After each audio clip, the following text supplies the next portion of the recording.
On a fait des choses horribles au nom de cette dette, c'est-à-dire de dire, écoutez, regardez, la dette publique devient incontrôlable, on utilise ce terme. Donc en conséquence, qu'est-ce qu'il faut faire? Il faut couper dans la dépense publique, parce que moins de dépenses publiques, c'est moins de dettes. C'est une bêtise de dire ça, c'est malhonnête, c'est très malhonnête. S'il est empêché de faire ça et que rien ne se passe, la situation de la France sera mieux. Bonjour tout le monde et bienvenue pour ce nouvel Instant Porcher. Je suis ravie de vous retrouver. Comme chaque semaine, on va avoir des choses à dire, analyser et décrypter avec tous ces discours qui gravitent autour de nous, où parfois on peut s'y perdre. Notre meilleure arme démocratique, connaître et comprendre. Au programme aujourd'hui, l'envolée de la dette publique française et ses conséquences, et le décryptage du discours d'Emmanuel Macron, où il faut lire entre les lignes. C'est parti, c'est l'Instant Porcher.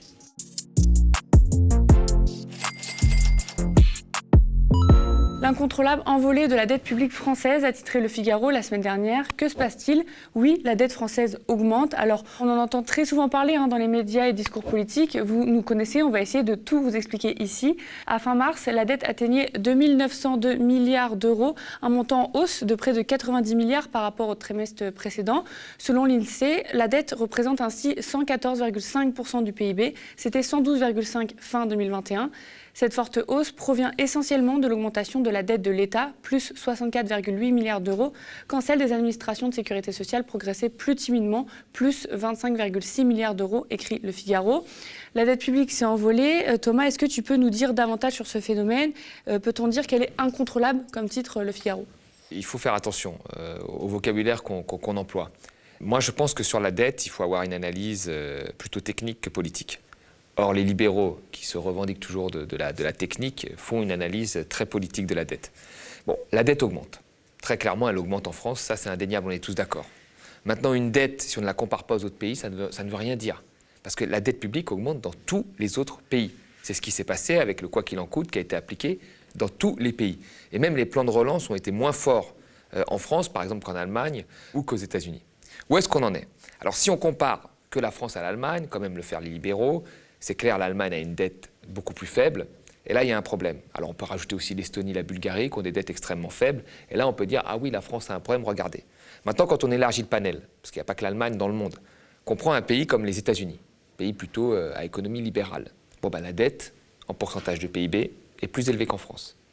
Quand on regarde nos voisins, l'Italie, la dette est plus élevée qu'en France, en pourcentage de PIB. L'Espagne, c'est pareil.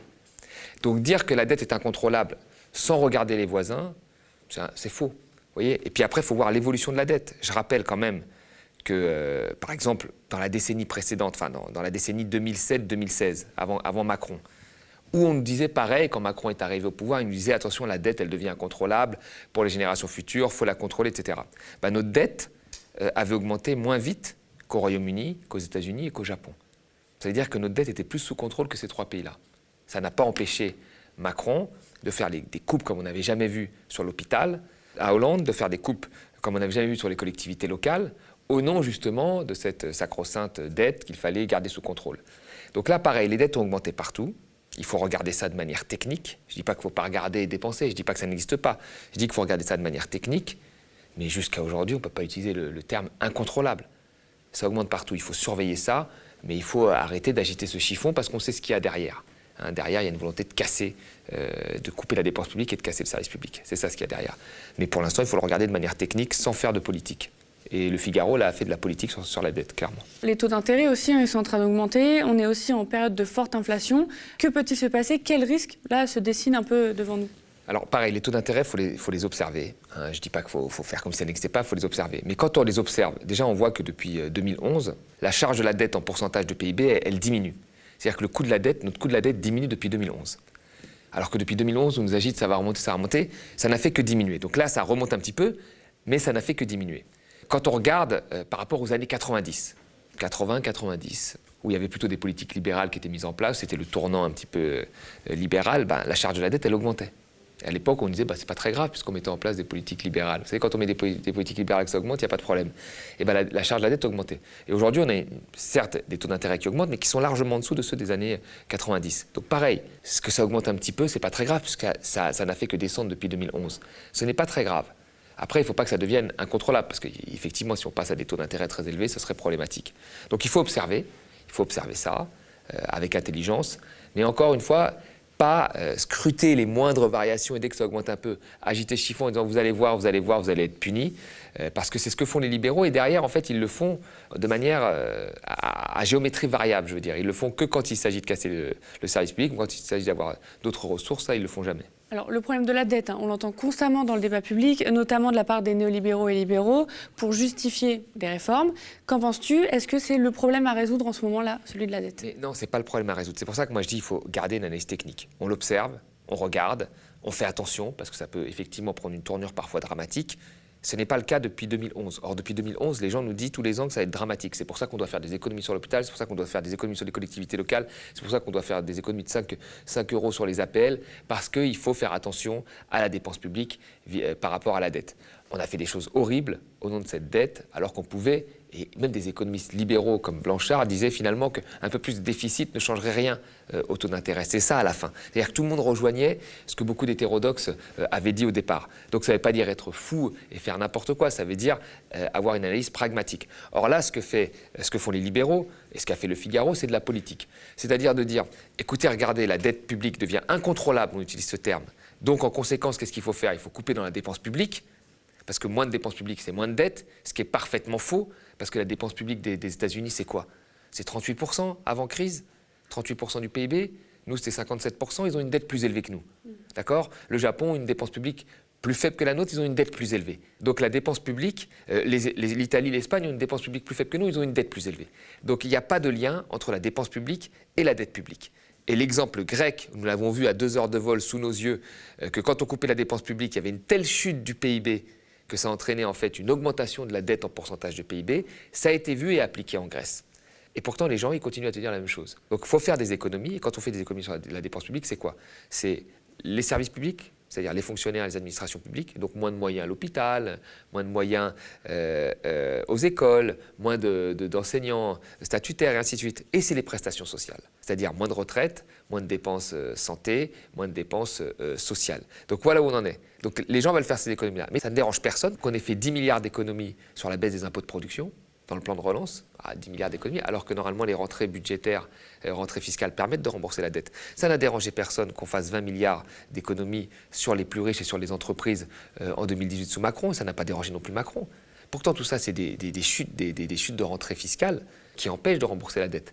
Donc les gens, les libéraux, quand ils annoncent cette dette qui est incontrôlable, derrière ils nous balancent leur plan qui est toujours le même, qui est de casser la dépense publique, jamais de faire en sorte d'avoir des rentrées budgétaires plus élevées pour rembourser cette dette. Donc c'est un faux problème. Si c'était un vrai problème, on fera en sorte d'avoir plus de rentrées. Là, c'est un faux problème. C'est juste quelque chose qu'on agite pour derrière passer des réformes qui sont bien plus importantes pour eux, qui consistent à casser le secteur public et à baisser les prestations sociales. Qu'est-ce qu'il faut faire alors?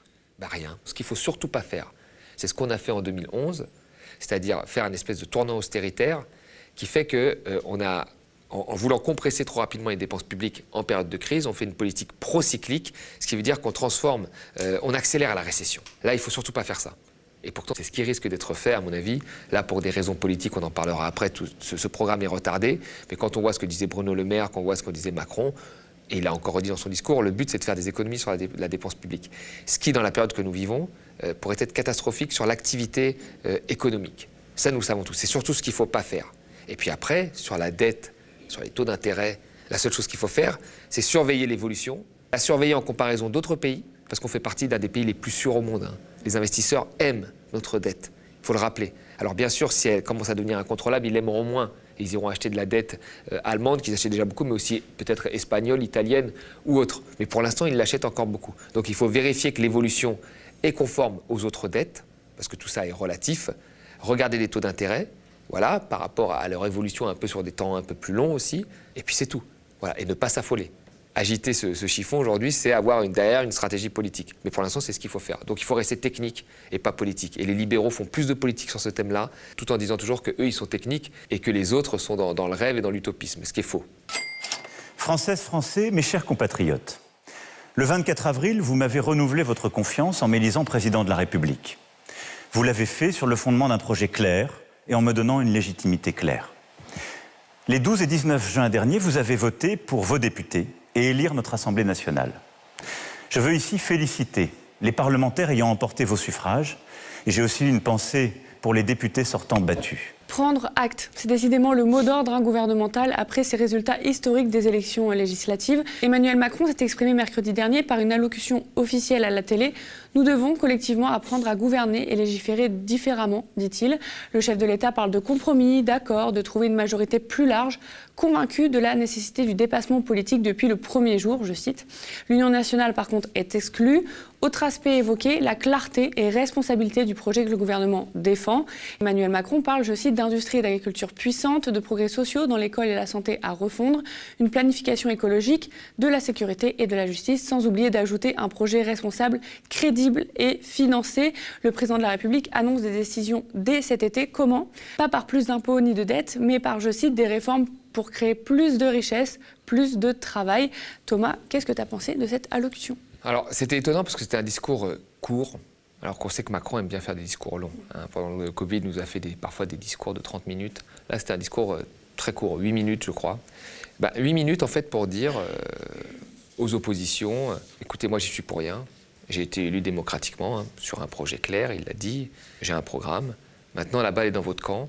Soit vous venez avec moi sur mon programme, en fait, soit vous venez pas et voilà, et vous êtes ceux qui vont bloquer la France. C'était ça le message, en fait.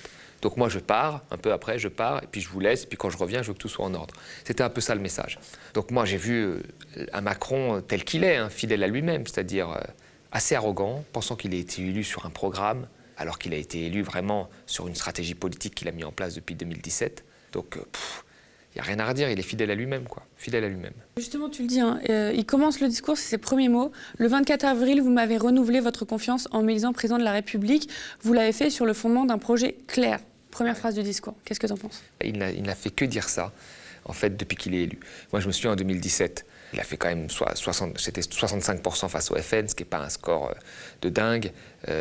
5 ans après, le FN a augmenté, il a encore gagné encore plus ric-rac. Et déjà à l'époque, il disait « j'ai été élu sur mon programme », alors qu'en fait, il avait été élu contre Marine Le Pen. Et il dit « j'ai été élu sur mon programme ». Moi, par exemple, qui avait voté Macron en 2017 au deuxième tour, alors que j'avais écrit un livre en 2016, « Introduction inquiète à la Macron-économie », pour prévenir. C'était le premier livre critique de la vision de pensée, premier livre critique, pour prévenir ce qu'il y avait derrière, comme fracture sociale, etc., alors que tout le monde disait qu'il était moderne et réformateur, en 2017, j'ai voté Macron. Donc je n'ai pas adhéré à son programme. C'est une bêtise de dire ça. C'est malhonnête, c'est très malhonnête. J'ai voté contre le FN. Et là, il nous a refait le coup. Mais il a été encore plus loin. Parce qu'en 2017, il a quand même un moment présenté un programme. Très rapidement, vers la fin, en février, à 1 mois et demi avant le premier tour, dans une interview des Échos, rapide, pour rassurer tout le monde. Et après, il parlait d'autre chose. Mais il a quand même présenté un programme. Là, il n'a pas présenté de programme. Il a tout fait pour qu'il n'y ait pas d'élection. Il a refusé de participer au débat, jouer sur le conflit ukrainien, pour dire, voilà, moi, je gère les affaires du monde, je gère la stabilité, etc. Et le seul programme qu'il nous a dit, mais qui est assez représentatif quand même, pour ceux qui suivent, c'était la retraite à 65 ans, pour satisfaire la droite et tuer la droite. C'est tout. Mais sur le reste, il n'y a pas de programme, même si, encore une fois, tous ceux qui ont suivi Macron depuis le 2017 savent qui il est et savent ce qu'il veut faire.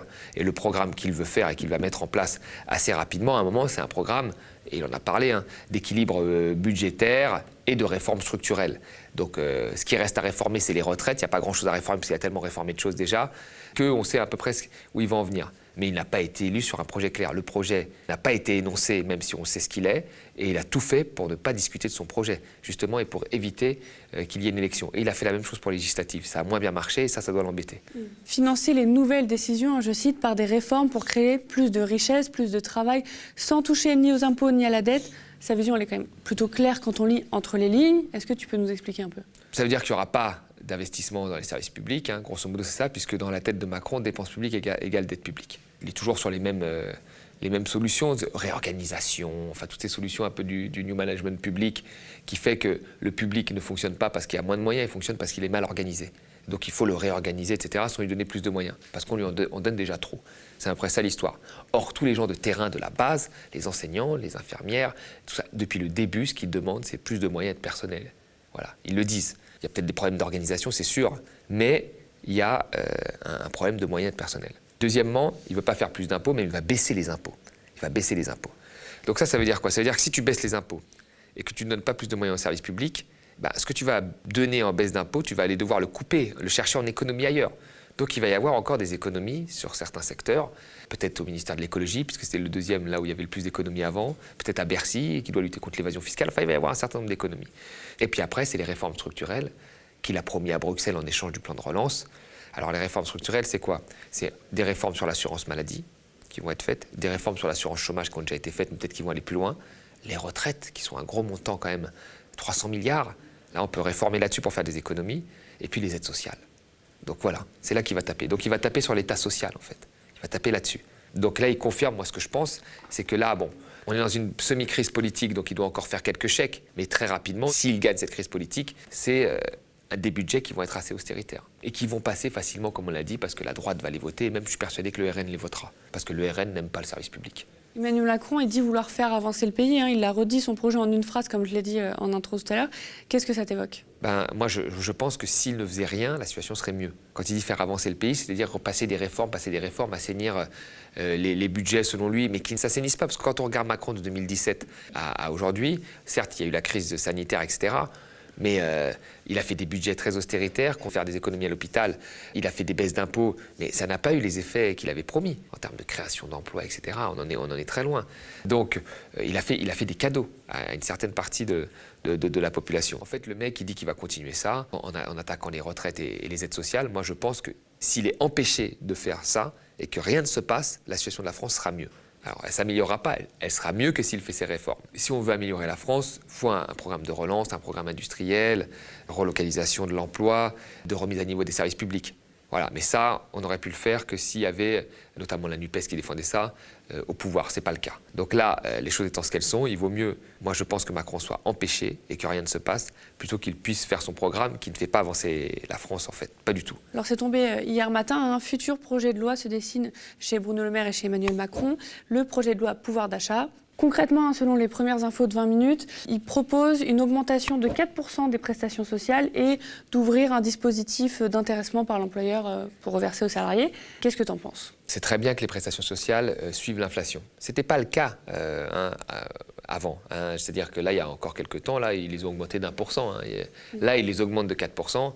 Très bien. Alors moi, j'y vois quand même aussi une manœuvre politique parce que quand on a dit que les aides sociales, c'est un pognon de dingue, il y avait pas peu d'efficacité, quand on a un projet quand même où on veut taper sur les prestations sociales, notamment les prestations chômage, qu'on va diminuer un certain nombre d'individus, du jour au lendemain se rendre compte que les prestations sont importantes, on est obligé quand même d'y voir une possible manœuvre politique. Et qu'est-ce qui s'est passé en fait? Comme Macron n'a pas fait de campagne, il a juste donné des gages à la droite avec sa retraite de 65 ans, mais il n'a pas fait de campagne et il a fait des chèques. Il a fait quelques chèques à droite, à gauche, en urgence comme ça.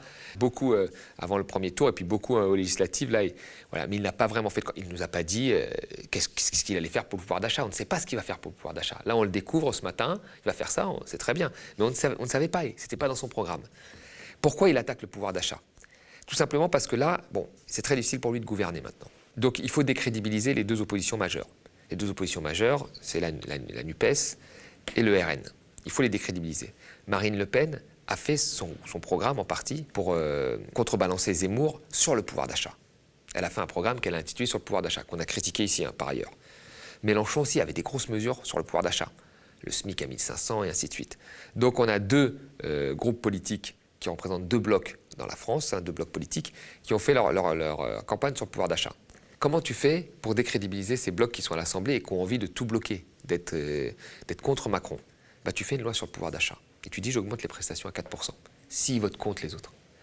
Là-dedans, tu vas faire ça, tu vas mettre d'autres choses. S'ils votent contre les autres, on va toujours leur dire vous êtes ceux qui avaient voté contre l'augmentation des prestations sociales à 4%. Vous êtes ridiculisés.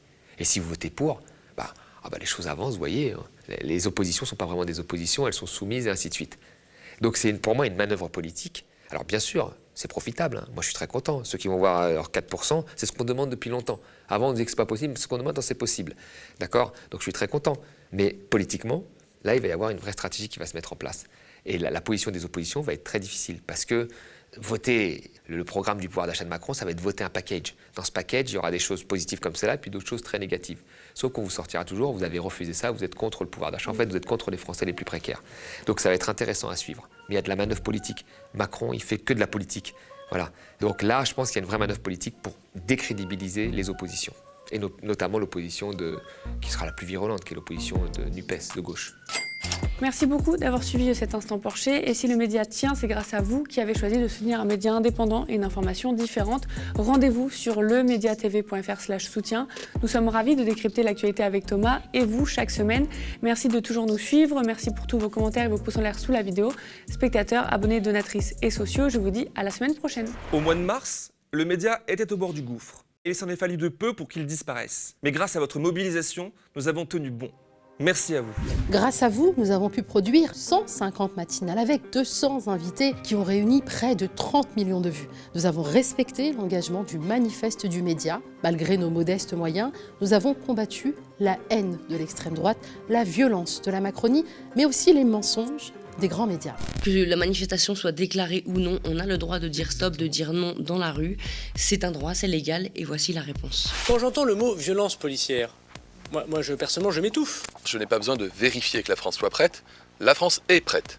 Et elle est prête parce que nous avons un système de santé extrêmement solide. Depuis 3 ans, rien n'a été fait pour l'hôpital. Moins de lits, moins de personnel qu'en janvier 2020. Est-ce que c'est un scandale que l'État, des ministères, puissent avoir recours à des cabinets de conseil? Je vois pas comment on peut pas parler de détournement d'argent public, puisque notre argent public de contribuables n'a servi à rien. Comme vous le voyez, le média a toujours mis l'église au centre du village. Il a donné de la voix aux engagés, aux révoltés, à tous les combats oubliés d'une presse mainstream qui ne donne la parole qu'aux puissants et aux prêcheurs de haine. Au moment où Emmanuel Macron commence son second quinquennat, et même si les législatives peuvent le freiner, nous avons plus que jamais besoin de médias de résistance, libres et gratuits. À la rentrée, nous allons revenir encore plus fort, encore plus impertinent. Après avoir fait éruption dans le monde merveilleux des matinales mainstream, nous vous proposons un tout nouveau projet, plus décapant encore, nous incruster dans la case du 18-20h. C'est le fameux soir où elle vous accuse de viol? Il s'est rien passé. Il s'est rien passé, cher Yann. On a l'impression que vous avez quand même un mental d'acier. C'est sûr que c'est un parcours pas commun. Est-ce une bonne chose? Non, à voilà, 80%. Voilà les gars, et je le vois sur les réseaux, c'est un truc de fou. Vous avez envie de voir autre chose le soir en rentrant à la maison? Eh bien, nous aussi.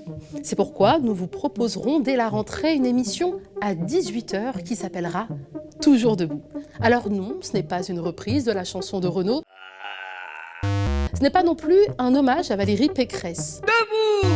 Toujours debout sera un tout nouveau terrain de débat, de critique de l'actualité politique sans détour, avec un regard neuf, un ton décalé, à contre-courant de ce que l'espace médiatique nous sert jusqu'ici, avec des reportages de terrain et des chroniques sans concession. Cette émission, nous allons la construire avec vous. Car le média, ce n'est pas seulement une équipe de journalistes professionnels, ce sont 4500 sociétaires appartenant à la plus grande coopérative médiatique de France. Une coopérative engagée qui ne sera jamais sous le joug d'un milliardaire qui dicterait notre ligne éditoriale. Mais vous le savez, si nos contenus vidéo sont proposés gratuitement, leur production coûte cher, très cher. On met un pognon de dingue. Et un format de l'ambition de Toujours debout mobilisera des moyens inédits. Ainsi, pour que cette ambitieuse saison 6 du média puisse voir le jour, notre objectif est d'atteindre le prochain palier des 15 000 abonnés. Pour être une véritable alternative médiatique. Abonnez-vous, aidez-nous à atteindre le prochain palier de 15 000 abonnés pour que le média, votre média, reste toujours debout.